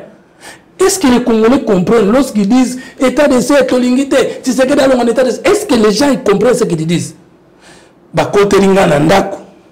Na babandi na zuimbeli na bangobunda na bango bana balobi mais si tout le monde avait cet entendement, pourquoi aujourd'hui c'est réfléchir sur d'autres stratégies pour mettre fin à la sécurité dans les voilà. Si ce que vous dites est partagé au sein de l'Union sacrée et que tout le monde devait réfléchir comme vous, en commençant par le président de la République, le gouvernement militaire, l'armée et tous les autres qui pensent qu'il faut trouver d'autres mécanismes pour réfléchir, pour mettre fin. D'abord, nous devrions tous, Congolais de l'opposition du pouvoir de la société civile, comprendre que le président est obligé de proclamer l'état de siège. C'est constitutionnel à l'article 4. Très bien, ça on a compris. Nous devrions comprendre que l'échec issu de l'état de siège ou la réussite, ce n'est pas le chef qui combat le Congo. Ce sont les ennemis du Congo qui le combattent. Mais si dans votre entendement, selon votre raisonnement, l'état des sièges apporte plus de bienfaits que de mauvais, pourquoi aujourd'hui réfléchir encore sur d'autres mécanismes, d'autres façons pour mettre fin à la guerre? Parce que l'état de siège, a démontré cette question pertinente. Mais parce que l'état de siège, ce n'est pas la finalité dans un schéma de sécurisation d'un peuple ou d'un pays. Ce n'est que l'une des méthodes qu'on peut utiliser. Et qu'on ne peut pas vivre éternellement dans un état de siège. Vous voyez un peu ça? Maintenant, lorsqu'on utilise l'état de siège qui est sporadique pour résoudre un problème, on voit que malgré ces avancées, les problèmes persistent. Le Congolais de l'opposition, la société civile de la majorité, a le droit de dire, pour encore mieux avancer et finir, est-ce qu'il y a été évalué? Et quand le problème persiste, c'est un échec ou... mais non, la maladie persiste. Mais je suis guéri, mais je ne suis pas guéri. En réalité, vous n'êtes pas guéri. Non, mais madame, Covid-19 a frappé le monde et a beaucoup tué. Et aujourd'hui, les avions qui étaient cloués au sol voyagent. La Covid est là. Nous l'avons vaincu, mais nous ne l'avons pas encore éradiqué. La sécurité et la sécurité de l'État, c'est au rendez-vous. L'État ne sommeille pas. Et chaque jour, nous continuons à réfléchir sur comment mieux protéger et sécuriser la population. Et donc, l'État de cet État, l'un des moyens utilisés, nous ne sommes pas condamnés à rester dans l'état de siège lorsque nous trouvons d'autres moyens qui peuvent encore mieux nous sécuriser. Et entre autres, mieux roder encore notre armée pour qu'avec ou sans l'état de siège, que nous puissions y arriver. Et nous avons un chef, Tshisekedi, qui a une oreille exercée, qui a dit, nous irons évaluer cet état de siège. Et de ces forums-là, nous aurons des avis et considérations qui nous permettront de le maintenir ou de le déclasser. Et c'est logique. Mais dire que l'état de siège n'a rien apporté, c'est malhonnête. Merci beaucoup. Le jeudi, le Premier ministre, accompagné de quelques membres de son gouvernement, a fait une descente à Limete Échangeur pour suivre les travaux de construction du mausolée du tout premier ministre de la RDC, Patrice Emery Lumumba, en marge du rapatriement des reliques de l'ancien Premier ministre de la RDC, cela pour le 30 juin 2022. Et puis, la vignette recouvrement, une équipe d'Atu 30 est descendue sur le terrain pour vous faire ce constat que vous allez suivre dans un instant suivi. Échangeur délimité, le Premier ministre Jean-Michel Samaloukonde y était ce jeudi pour faire l'état des lieux de l'évolution des travaux de construction du mausolée Patrice Emery Lumumba.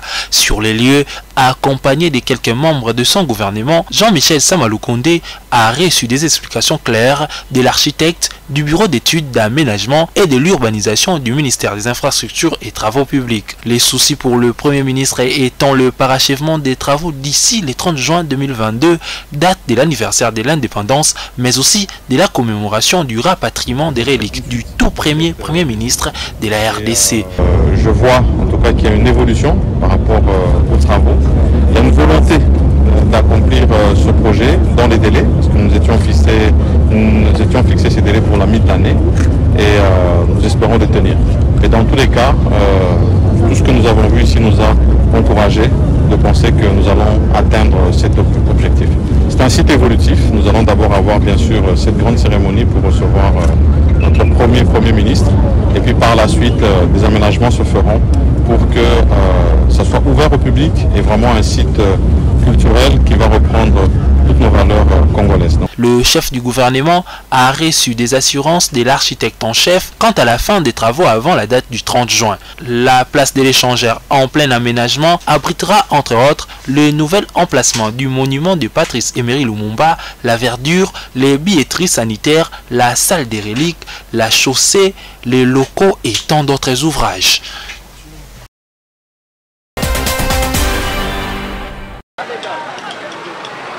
Les agents de la DGRK et les éléments de la police nationale poursuivent l'opération recouvrement forcé de vignettes exercice 2022 lancée depuis le mercredi 18 mai sur toutes les grandes artères. Du côté des conducteurs, les commentaires vont de toutes parts. Je trouve que c'est normal. Vous voyez que lorsqu'il y a contrôle, les véhicules ont diminué même dans la circulation. Et que si ce contrôle pouvait continuer, afin qu'on ait la culture de payer les impôts, les vignettes et tout.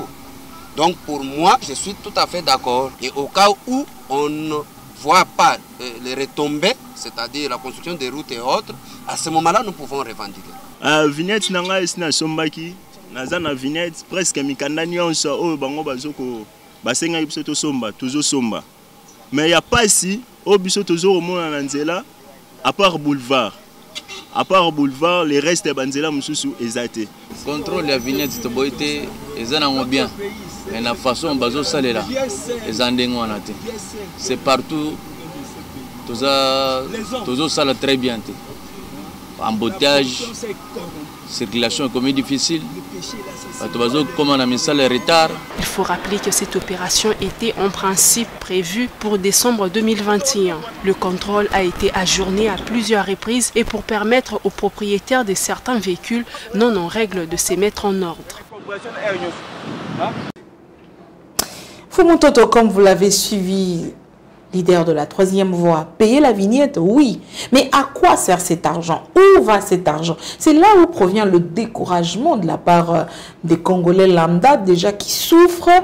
Et aujourd'hui, ce sont des leaders, des dirigeants qui devaient être des exemples pour d'abord nous montrer la voie à suivre.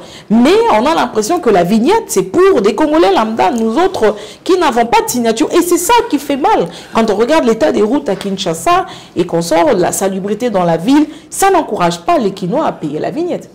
Vous voyez, il y a un problème. Nous avons des problèmes sérieux.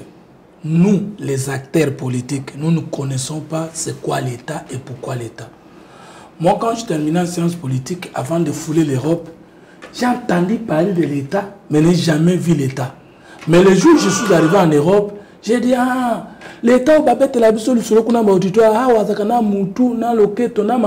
je le vis marche.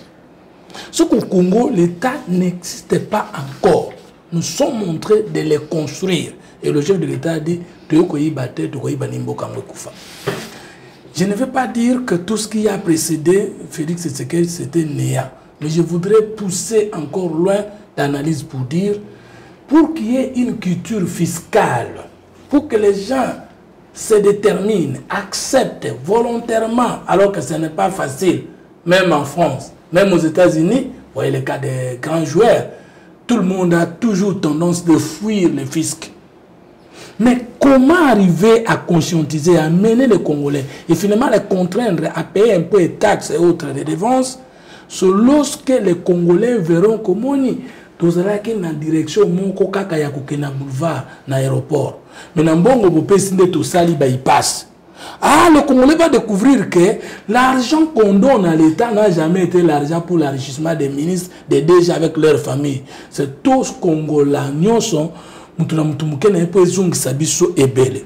Et depuis que les Congolais se sont mis à donner ou à un peu donner, le retour n'est pas encore au rendez-vous comme il faut. Et vous voyez que tous ceux qui ont répondu, ils ont maintenant des niveaux politiques d'analyse. Ils disent oui, nous voulons bien enrichir notre État, mais en retour, nous gagnons quoi? Ce sont les autorités méchantes, malhonnêtes, qui sont à la base de l'inquiétude fiscale de la RDC. Vous les connaissez. Et qu'est-ce qu'on fait pour les sanctionner? Mais nous avons l'IGF qui fait un grand travail de contrôler avant l'affectation, de contrôler pendant l'affectation, est de contrôler après l'affectation. Nous attendons que la Cour des comptes ou d'autres organes de contrôle de biens d'État, d'argent d'État, le fassent. Mais où est-ce que nous sommes blessés? C'est que l'IGF n'est ni un service de recouvrement d'impôts, ni de gestion de contentieux. Ça veut dire, l'IGF fait bien son travail, mais l'IGF ne va pas aller prendre cet argent-là. Alors, l'argent, comme moi, on m'avait arrêté au niveau de la gare centrale, là. Je vois que l'agent qui m'arrêtait lui-même n'était même pas pressé à me demander l'argent de la vignette. Il ne voulait même pas vérifier si moi j'étais en ordre. Il voulait que je lui donne quelque chose. Après, je lui ai dit, je n'ai pas de carte. Il a dit, mais viens, je te quelque chose. Et j'ai posé la question, combien? Pour qu'il me laisse passer. Ils ont dit $50. Et j'ai dit, je n'ai pas 50, je peux vous donner 20. Ils ont accepté. Vous voyez qu'il y a un individu qui veut prendre de moi l'argent. Vous avez vérité que c'est que l'État demande. Vous avez donné, vous êtes aussi condamnable que ceux qui nous ont demandé l'argent. Je n'ai pas encore dit que j'ai donné, parce que même si j'ai donné, je ne dois pas accepter ici. Mais nous sommes en train de crier ce que nous vivons. Les policiers malheureux du temps de Kabila, c'est le même policier malheureux du temps de Tshisekedi. On ne voit pas pourquoi l'IGF aussi aujourd'hui fait des exceptions. Parce que l'IGF, avec l'intelligence de Gilles Alinguetti et son service, et son adjoint, et ils ont inventé, ils ont dévié les circuits. Ça veut dire quoi? Avant, c'était, vous déposez les DTO au ministère du budget, après vous demandez, vous entrez pour demander le pays au niveau du ministère des Finances. L'IGF avec 60 inspecteurs de finances fonctionne avec $60 000. Comment vous pouvez prendre une institution dans son ensemble qui fonctionne avec $60 000? Vous envoyez ces agents contrôler les gens qui détournent des millions. Les millions. Vous n'aurez pas de résultats. Et l'invention d'Alinguetti sous l'impulsion du chef de l'État, c'est que lui est arrivé et dit qu'on cherche d'abord comment stabiliser l'inspecteur des finances et l'institution avant d'aller contrôler les autres. Et ils ont inventé un système tel que l'IGF doit vivre des recettes, du pourcentage des recettes issues des régies financières. Maintenant, l'IGF ne va plus accepter de tolérer les détournements des institutions de la République. Parce que l'IGF attend son argent en pourcentage sur base du montant entré dans la caisse. Maintenant, les inspecteurs de finances ont le prix le minimum qu'il faut. Ils peuvent maintenant aller contrôler sans problème. Les policiers affamés, avec l'argent de la SONAS à côté, que vous avez mis la bout de la DGI, et ils pensent que si vous payez la vignette, vous passez, ou vous êtes en désordre, vous payez l'État, lui perd. Il exige la négociation. Quoi, monsieur le président de la République, ça n'a pas encore changé. Parce que moi, je l'ai vécu. Pendant qu'on pouvait continuer à me poursuivre. Parce que dans un autre temps, on dit, vous voyez la Jeep, ça veut dire l'homme là est en ordre. Et si comme on est, nous tout que Pasuka, tout le monde, on est Ketchi. Alors, on est à Jacques, yo. Monsieur Amoni dit, parfumé, tout ça, il y a un avant. Donc ça veut dire que les vignettes ne concernent que les petits peuples. Ça, nous devons combattre. Moi, j'ai vu ça, j'ai vu les gens trembler, parce que c'est Fumutot. Mais qu'est-ce que signifie Fumutot s'il n'est pas en ordre avec l'État? Nous n'avons pas encore quitté le régime des intouchables. Nous devons combattre ce système-là et vous allez voir que nous allons sauver. Et ça aussi, c'est le bilan de Tshisekedi. Mais dans les défauts de notre régime, hein, parce que il semble qu'aujourd'hui, c'est encore pire. Non, pas pire. Nous nous battons. Je vous ai dit ici au départ que la différence entre Joseph Kabila et Félix Tshisekedi, c'est que tous ont déclaré la guerre contre les antivaleurs, mais les autres ne l'ont pas livré. Tshisekedi l'a livré. Et lui-même l'a dit qu'en plein la corruption, il y a une opposition au Kanissa. Non, il y a Moni. Il y a Moni, c'est plus grave que ça. Et c'est ça notre situation.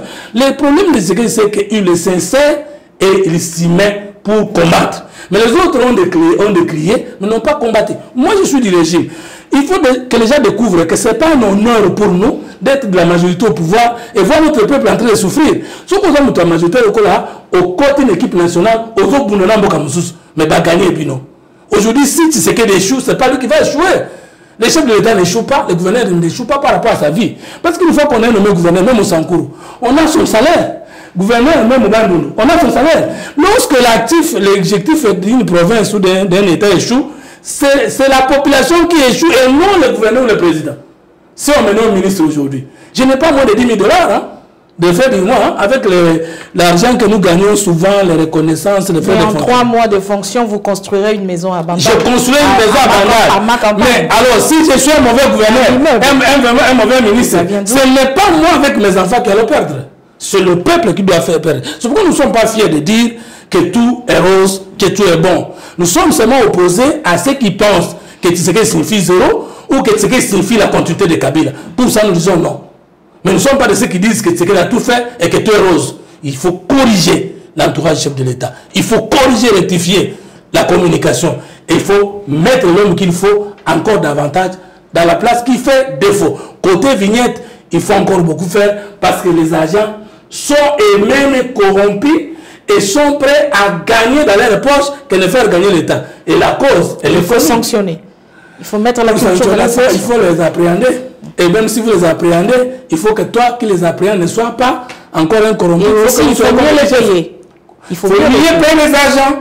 Il faut mieux contrôler les finances publiques. Et il faut sanctionner les politiques. Parce que le travail de l'IGF, pourquoi ça tarde? Ce n'est pas au niveau de l'IGF. Les causes des tribunaux ne suivent pas.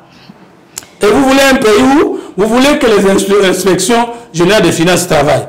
Vous voulez que Sénat travaille. Vous voulez que la Cour des comptes travaille. Et maintenant, les résultats arrivent au niveau des cours des tribunaux. Alors,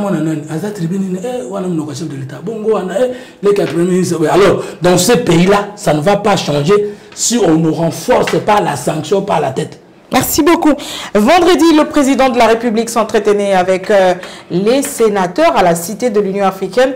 C'est donc le reportage diffusé sur les antennes d'A30 Télévision. Le président qui appelait les sénateurs à s'approprier le programme de développement à la base des 145 territoires, mais également la question sécuritaire à l'est de la République démocratique du Congo. Les finances du pays se portent bien. La DGI avec les prouesses sur la maximisation des recettes de l'État, mais que signifient réellement ces recettes dans l'assiette ou dans le panier de la ménagère en République démocratique du Congo? À quand ces résultats finalement palpables sur le point de vue social de la République démocratique du Congo? Nous avons posé la question à Al Kitenge, il est économiste, il répondait aux questions d'Amen Dimoni. Suivez ce reportage et on se retrouve pour commenter.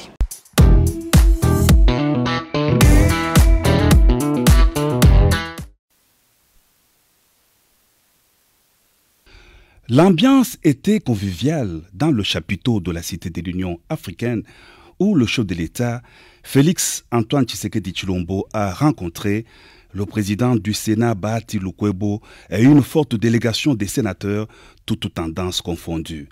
La situation sécuritaire dans l'est du pays, principalement au Nord Kivu et à Ituri, les deux provinces en état de siège, était évoquée au cours des échanges. Le chef de l'État a réitéré sa détermination dans la recherche de voies et moyens de restaurer la paix et la stabilité dans cette partie du pays. Il se met aussi à l'écoute des élus du peuple, eux qui sont proches de la population. Ma détermination reste sans faille, quelle que soit la direction que prendra les événements. Donc, c'est-à-dire on maintient l'état de siège ou on le transforme en autre chose, peu importe, je suis à votre écoute. Comme je l'ai été d'ailleurs au moment où nous avons pris la décision d'instaurer cet état de siège. Il faut qu'ensemble on puisse mettre fin, mais définitivement, à cette violence inutile et gratuitement violente. Au chapitre du développement de la RDC à partir de la base, le président de la République a indiqué que le programme de 145 territoires sera bientôt implanté et connaîtra sa vitesse de croisière. Je compte sur vous, représentants du peuple, pour l'accompagnement d'abord de ce programme. Par accompagnement, j'entends sa matérialisation. Cette rencontre intervenant à la veille de la plénière du Sénat, le président de la Chambre haute du Parlement a invité les sénateurs à voter la loi sur l'état des sièges en attendant la prochaine table ronde annoncée par le président de la République. La cérémonie s'est terminée par une séance de photos, tour à tour, les sénateurs avec le président de la République.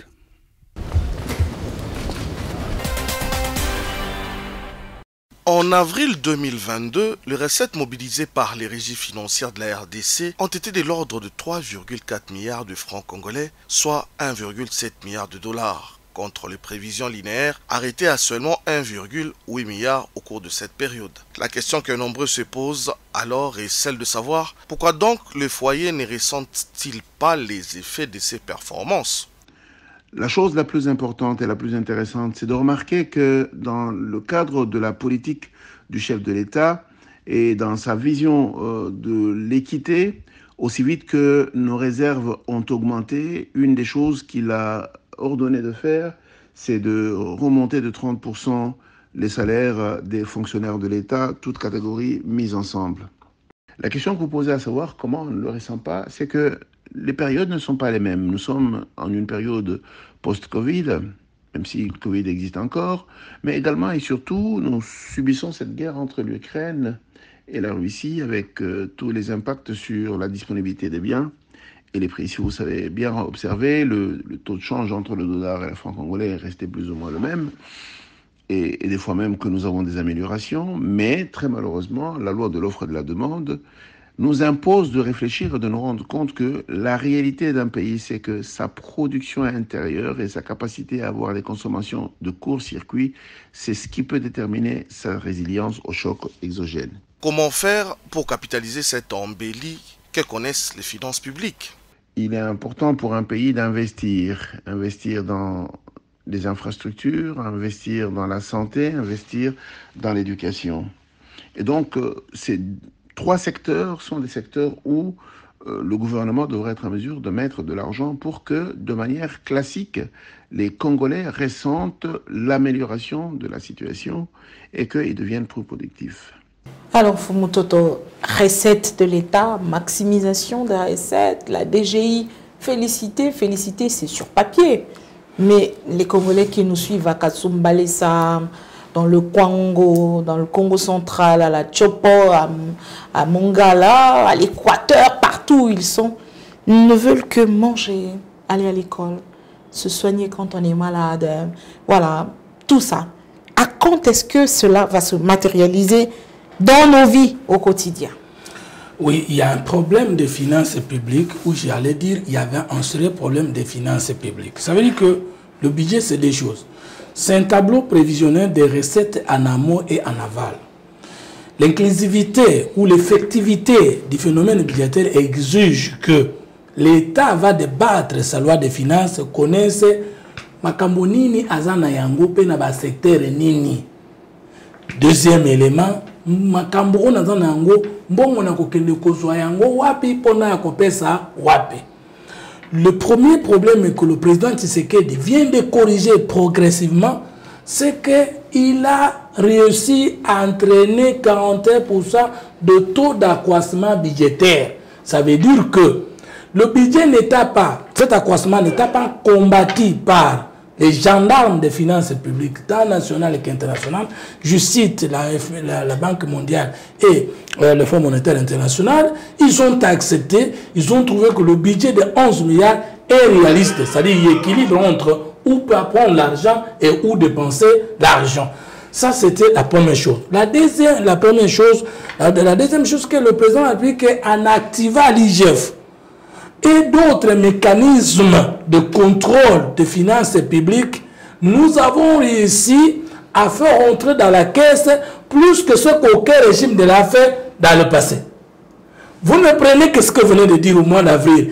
1 milliard. C'est-à-dire Kabila, depuis 2001 jusqu'à 2007, n'a pas pu faire entrer dans la caisse de l'État l'argent que Tshisekedi vient de faire entrer pendant un mois. Parce que jusqu'à l'arrivée de Gizenga, le budget de la République était à moins d'1 milliard de dollars. C'est le Palou qui a, pour la première fois de l'histoire du pays, aligné le Congo à l'ordre de milliards.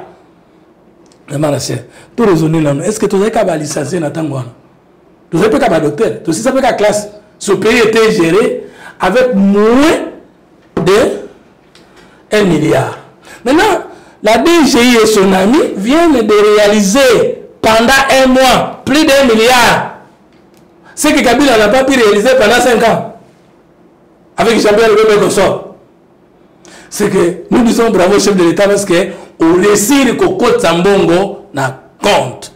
il y a l'État. Mais sécurité. Et puis comment coincer les cheminements de cet argent pour que ça rencontre la souffrance du peuple. Mais le chef a déjà commencé ce que les gens ne comprennent pas. Nous venons de payer en ordre de décaissement en cours 68 000 nouvelles unités. Mais nous aurons l'argent de les payer où? C'est sur cet accroissement de recettes, de budgétaires et de recettes. Est-ce que c'est compris? Le militaire recevait combien? Il va aujourd'hui avoir plus de 300 000 francs. Mais l'argent qu'on va lui payer, ça vient d'où? C'est de cet accroissement de recettes.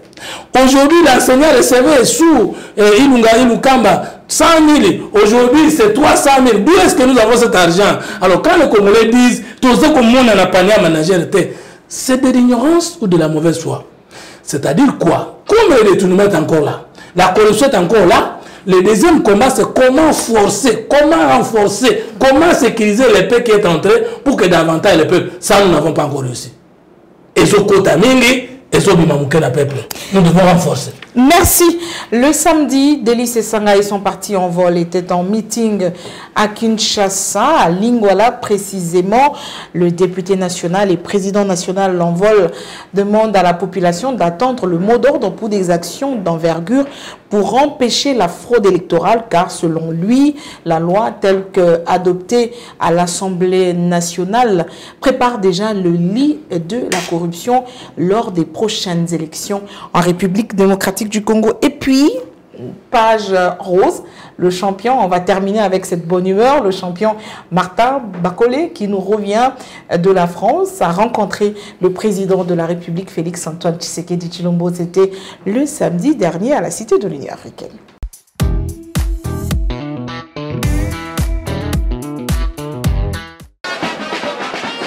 Le parti politique envole en meeting populaire avec ses cadres, membres et sympathisants. C'était ce samedi 21 mai à l'espace Assanef dans la commune de Lingwala. Le parti des Délice Sanga a ainsi tenu à battre les rappels des troupes en vue de donner sa position face aux enjeux de l'heure qui touchent la vie même de la nation. De la nouvelle loi électorale en chantier, en passant par la polémique autour du tirage à la Cour constitutionnelle jusqu'à la problématique de la prorogation continue de l'état de siège dans la partie est du pays, envol a créé l'abcès.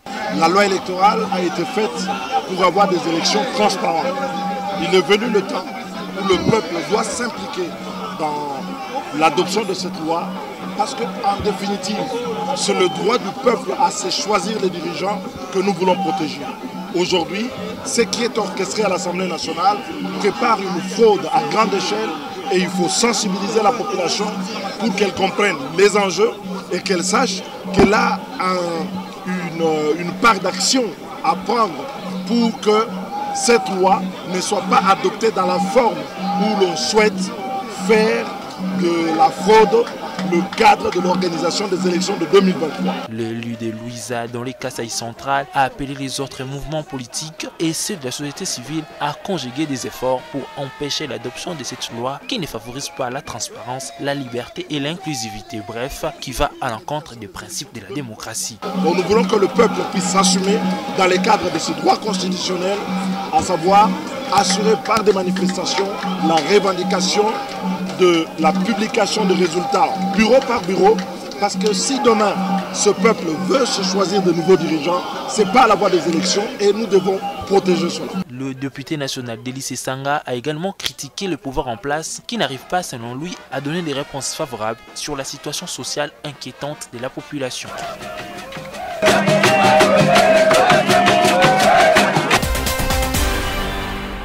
Arrivé à Kinshasa après sa victoire face au Français Tony Yoka, le boxeur congolais Martin Bakole a été reçu ce samedi à la Cité de l'Union africaine par le chef de l'État Félix Antoine Tshisekedi Tshilombo. 11e dans la catégorie lourde de la division WBC, la même que son frère aîné Junior Makabu, champion chez les lourds légers, Martin Bakole a reçu des félicitations du président de la République. Il a également présenté sa ceinture WBC. Se confiant à la presse au sortir de cette discussion, Martin Bakole a remercié les chefs de l'État pour l'avoir bien reçu. Il s'est dit heureux de savoir que le premier citoyen du pays avait également suivi avec attention son match à la télévision face à Tony Yoka. D'après lui, le Premier ministre et d'autres autorités de la RDC vont également les recevoir pour les féliciter à la suite de cette victoire. Martin Bakole s'engage par ailleurs à contribuer à l'amélioration de la bourse en République démocratique du Congo en vue de l'émergence d'autres boxeurs. Fumutoto, ça veut dire que Délice Sanga, c'est un député rompu, un politicien. Il maîtrise un peu les textes et les lois. Quand il craint pour des élections à venir avec ce projet d'adoption de la loi électorale revisée qui prépare la corruption, je ne pense pas qu'il a tort de bout en bout. Il a raison de s'inquiéter. Il est totalement déphasé. Comment ça? La constitution de la République actuelle est le produit du référendum populaire. Et quand on dit référendum, ça veut dire les politiques de l'opposition du pouvoir à l'Assemblée nationale et l'opinion nationale a proposé un document au peuple. Et le peuple a accepté ce document. Ça signifie que le peuple s'est dessaisi de son pouvoir au profit de la constitution dans laquelle nous trouvons les institutions, c'est-à-dire le pouvoir exécutif, le pouvoir législatif et le pouvoir judiciaire. Et la population a dit, pour toutes les options levées là que j'ai acceptées ou complétées, j'accepte que mon pouvoir soit exercé par ces documents et que chaque fois qu'il faut renouveler l'équipe gouvernante, vous rentrez chez moi par les élections. Dans ce pouvoir que je donne, il y a deux camps politiques sur le plan politique. Il y a celui qui aura gagné la majorité présidentielle et la majorité parlementaire qui va former le pouvoir, c'est-à-dire la direction du pays. Il y a celui qui va perdre ou le concurrent perdu l'élection présidentielle et la majorité au pouvoir. Je m'appelle opposition. Vous deux, je vous envoie au Parlement. L'inclusivité des débats sur les réformes de loi ou la création de nouvelles lois, c'est entre le pouvoir majoritaire au Parlement et l'opposition minoritaire, dont celui-ci. Maintenant, lui, tout en bénéficiant le salaire juté des députés, tout en bénéficiant les avantages des députés, il veut sortir le débat du cadre indiqué par le peuple pour aller le faire sur la rue. C'est malhonnête. Madame, si vous avez compris. Donc aujourd'hui, le président Mbosoko Diampouanga, il est expérimenté, il est tellement sage que lui sort même du cadre traditionnel jusqu'à demander, après le débat général, aux corps sociaux, notamment l'Église catholique et protestante, de venir proposer quelque chose. Mais madame, je ne peux pas terminer mon propos sans vous rappeler que la loi qui a été attaquée par la réforme des 13 personnalités politiques, j'ai cité Touma Lukundo, Délice Sanga et les autres, n'est pas une loi proposée par Tshisekedi, non plus par l'Union sacrée. C'est une loi qui a existé du fait de l'ancien régime du Kabila. Et ceux qui ont proposé les amendements ne sont pas de l'Union sacrée. Et nous l'avons accepté et que le président de l'Assemblée nationale, dans sa sagesse, a même décanté, même mis sur pied une commission qui devait traiter sur les articles qui poseraient comme des consensus. Mais maintenant, une demande qui va mobiliser le peuple pour que le peuple vienne faire quoi? Décider à la place des députés, fouler sur les prérogatives de la Constitution sans un autre référendum qui change l'ordre constitutionnel ou comment. Il devrait lui-même quitter ce Parlement s'il croyait que le Parlement n'avait plus sa raison d'être. Alors que le Parlement est au rendez-vous parce que la Constitution continue sa vie d'autres Congolaises. Donc ça, c'est la première chose. Et il est déphasé, on ne comprend plus rien. Il est tombé dans un populisme inutile. Inutile. C'est quoi une réforme? C'est lorsque nous allons battre les campagnes pour l'élection présidentielle comme en 2023, nous devons nous battre sur deux fronts. Tout faire. Quand on vous demande de publier les résultats bureau de vote par bureau de vote, c'est du populisme. Ces amendements doivent être débattus, acceptés oui ou non au niveau de l'hémicycle, au niveau du Sénat et de l'Assemblée nationale. Maintenant, parce que la démocratie, c'est la loi de la majorité. Si vous êtes minoritaire, vous n'allez pas dire tout ce que la majorité a fait, c'est la fausseté, c'est contre le peuple. D'ailleurs, madame, Je voudrais entrer politologue vous dire que le peuple n'a jamais soutenu l'opposition. Et le peuple n'a jamais été à la recherche d'une opposition. Comment ça? Et je démontre. Le peuple croit un pouvoir. C'est lorsque le peuple trouve que ce pouvoir ne répond pas à ses désidératants que le peuple cherche quelqu'un pour venir au pouvoir. Et qu'il n'y aura jamais une opposition qui sauvera le peuple. Il n'y a que le pouvoir qui tue le peuple et il n'y a que le pouvoir qui sauve le peuple. Delis Sassanga, s'il peut devenir aujourd'hui chef de l'État, il aura besoin d'une majorité au Parlement. Et lorsqu'il aura besoin d'une majorité au Parlement, c'est pour qu'il fasse ses réformes en termes de sa vision à travers les lois de la République. Vous voyez Obama disait, donnez-moi cette réforme et je vous donnerai cette politique sociale. Donc lui va prendre aux gens que nous sommes de la majorité au pouvoir, nous ne pouvons pas nous jouir de notre coalition au Parlement. Ça ne se fait pas. En France, c'est comme ça. C'est celui qui est majorité au Parlement qui fait passer sa politique. Et cette politique se passe pas de loi. Maintenant, il veut réveiller le peuple. Vous faire quoi? Le peuple va-t-il marcher contre sa propre constitution? Le dictat légal, le dictat constitutionnel est que nous sommes majoritaires au Parlement. Nous faisons passer des réformes par notre majorité. Si vous échouez le débat au Parlement, vous les lisez, le débat est légal et légitime. On va terminer par... Il ne faut pas aller le chercher sur la rue. Merci. Non. Et d'ailleurs, le président Bosso est très sage, très large même. Donc, les choses vont très bien se dérouler. Parce que si vous proposez que c'est un faux débat. Qu'est-ce qui prouve que si je prends quelqu'un qui n'est pas de ma famille, ça va changer? Et qu'est-ce qui prouve qu'en prenant le Congolais de ma famille... À moins qu'il soit compétent. Mais c'est ça le problème. Posons le problème de la compétence. Parce que mon petit frère, mon grand frère, ce sont des Congolais. Est-ce que les problèmes sont au niveau des degrés de parenté? Mais dans ce cas, pourquoi vous n'obligez pas? Parce qu'aujourd'hui, les partis politiques ne financent pas les campagnes électorales ou les élections des candidats. Et vous l'avez jamais vu défendre qu'on finance le gouvernement finance les partis politiques. Non. Les députés, là, lui ne peut pas accepter que les partis soient financés parce que dans son fief, là, s'il est encore député, c'est parce qu'il a eu des moyens lorsqu'il était au gouvernement avec Ibemba et consort, et surtout les moyens par son fauteuil de député répété. Est-ce que lui souhaite que d'autres partis soient financés pour qu'ils soient au même pied d'égalité ou au même chance de réussite? Non. Alors, nous avons que merci beaucoup. C'est ça, mon frère, resté dans les verbiages inutiles. Il ne convainc plus personne, sauf ceux qui ne connaissent rien. Merci beaucoup, Fumutoto. On va terminer. On a dit avec une nouvelle plutôt bonne pour les Congolais dans le domaine du sport. Martin Bakole, notre champion boxeur, le champion du monde des lourds légers WBC, qui a donc battu l'autre champion français, Tony Yoka. Finalement, le Congolais Martin Bakole est le champion mondial. Mais malheureusement, et même lui-même l'a dit, au Congo, Fumutoto, on a l'impression que quand on dit sport égale football, il n'a pas reçu soutien du gouvernement, soutien du ministère du Sport. Et d'ailleurs, il le dit même sur les plateaux des télévisions, des chaînes internationales. Et ça, c'est quand même déplorable. Mais je vous ai dit qu'autour du chef, il y a la volonté, mais il y a des qualités, mais il y a aussi un problème de gaspillage d'énergie, parce que le casting a posé problème, et je crois que ça sera bientôt corrigé. Là, vous me donnez raison. Deuxième chose, je voudrais exprimer ma joie, ma grandeur de joie, tout simplement parce qu'un Congolais a gagné le duel sur un autre Congolais français en France. Parce que je pense que tous les deux sont Congolais d'origine. Bien sûr. Et que l'autre s'est francisé. Mais celui qui est resté Congolais, il est allé les battre chez eux. Ils sont fiers d'être Congolais.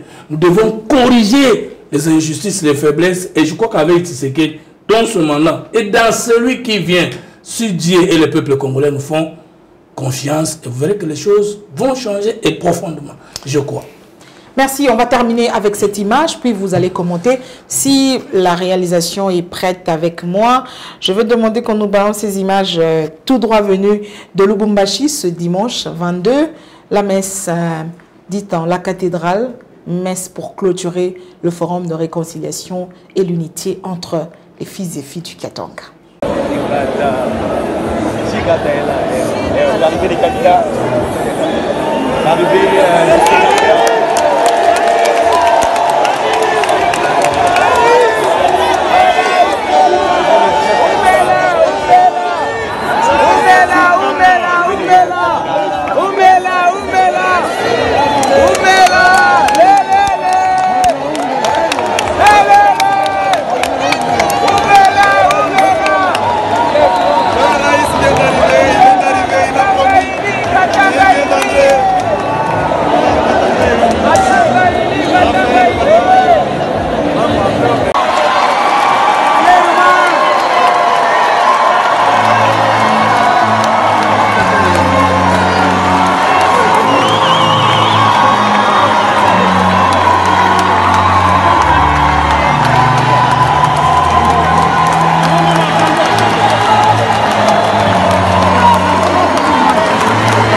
Ça fait partie des images symboles de la République démocratique du Congo, une image forte après plus de 8 ans de séparation.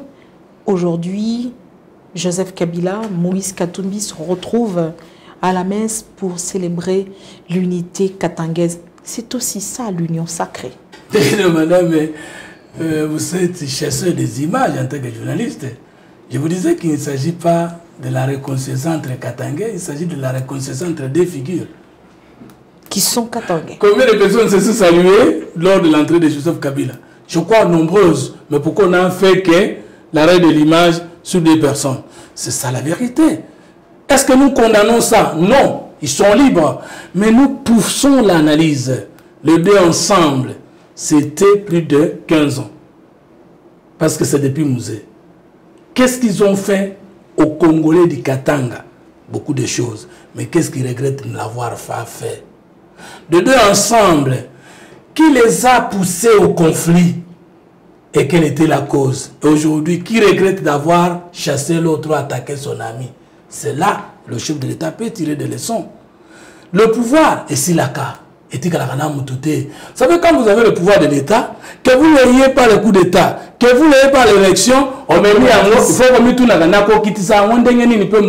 mais vous devez saluer parce que quoi qu'on dise, quoi qu'on fasse, ce qui s'est passé hier, les leçons doivent être tirées pour que demain soit meilleur. Je suis un homme spirituel. Ce n'est pas la réconciliation politiquement qui va en tant qu'un homme spirituel, sacrée. En tant qu'un homme spirituel, scientifique et politique, pour moi, ça ne me dit rien parce qu'on peut se reprocher physiquement, mais est-ce que les cœurs sont ensemble?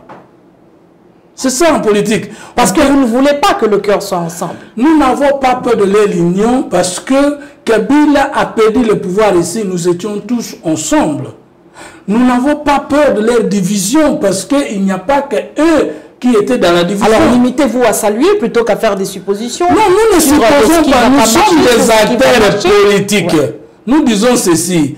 Est-ce que Moto Oyo Yajida Tangaya Kopesa Yesu Beze est de la Gépona Bolingo?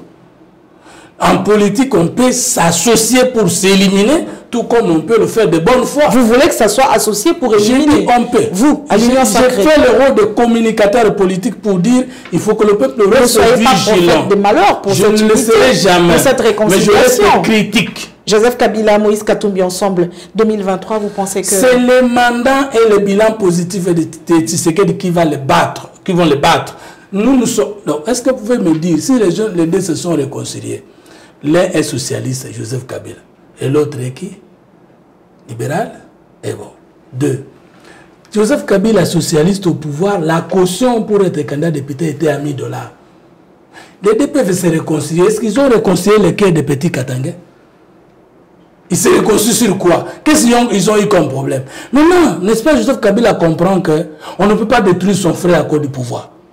Maintenant, Joseph Kabila regrette son entourage qui l'a amené à avoir des conflits avec Moïse Katumbi. C'est pourquoi je dis que c'est positif. C'est-à-dire, ça nous permet à nous politiques de comprendre que le mandat à l'État payé est si la cas. Quand vous êtes aux affaires, c'est le moment de bien réfléchir. Quand est-ce que vous allez quitter les affaires et comment? Et comment vous allez rester? Je crois qu'aujourd'hui, ce qui me fait la joie, c'est que Joseph Kabila est le premier président de la République vivant de l'exercice d'un autre. Il comprend ce qu'il ne pouvait pas comprendre quand il avait encore la louange. Et nous pensons que le chef de l'État est en train de lire pour savoir. Aujourd'hui, s'il y a dans son entourage les gens qui lui créent plus de problèmes avec les autres, il doit les éviter. Parce qu'un moment enfante un conflit, un autre enfante la paix. Mais pourquoi ne pas chercher la paix au lieu de chercher la réconciliation? Merci beaucoup, Fumutoto, géniteur de la 3e voie, président national de l'idéal patriote, membre de l'Union sacrée, d'être passé sur les antennes de A30 Télévision. Commentez l'actualité avec nous. Mais j'ai oublié une chose. Je vous en prie. La félicitation à Madame Rachel qui cite, je vous le ferai à la fin. Merci beaucoup. De voir que sur l'espace, dans l'espace médiatique, le leadership féminin congolais ne s'affirmait pas encore. Et trouver les cadres, les conditions de travail.